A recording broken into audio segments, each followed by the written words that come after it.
I do know that democracy almost never does what's necessary until it's almost too late. It took us 300 years to eliminate slavery, and then it required a bitter civil war, hundreds of thousands of deaths. And after that, it took another 100 years before we gave the freed slaves their full rights. It took 250 years for women to get the right to vote in this country.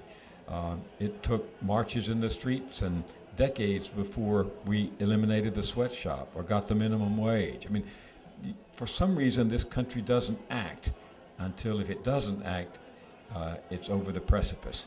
Take the economic meltdown of a year ago. So, not tragedy, but perhaps calamity is going to have to wake us up. There's a slow calamity happening right now with global warming.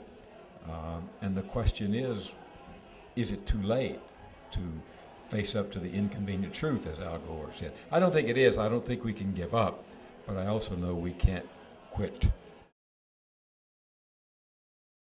I hope they approve the 350 and say this is our goal, and then find the will and the resolve and the muscle to back it up and move us all toward that figure.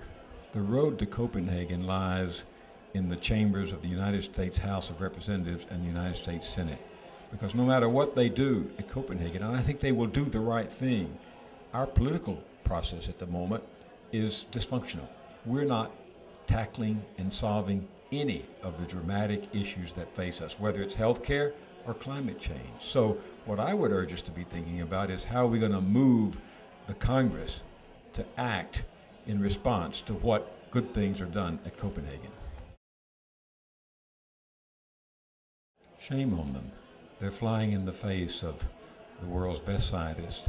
They're following the will of people who make a profit from the status quo, and they should be ashamed of themselves for doing that. The rest of us have to confront them. I mean, as you know, a lie can be halfway around the world before truth has its shoes on. And so we've got to stand up, all of us, and combat the deceit, the hypocrisy, and the denial that we consistently are hearing from those who say, global warming? Nah.